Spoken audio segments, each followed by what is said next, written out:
Want to secure your Windows 11 device? Let's set up a strong password or PIN.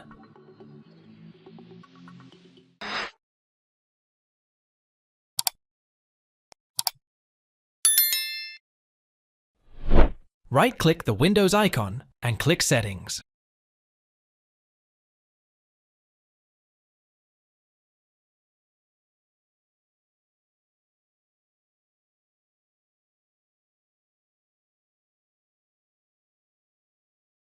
From the left-hand menu, click Accounts. Scroll down and click Sign In Options. Under Sign In Options, select Password and click on it.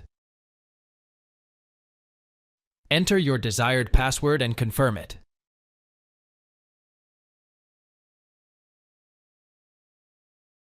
Add a password hint for future reference. Click Next and then Finish to set up the password. After creating a password, click on PIN, Windows Hello. Click Setup, then enter your password and click OK. Enter your desired PIN and click OK to save it. Thanks for watching. If it helps, make sure to hit like and subscribe.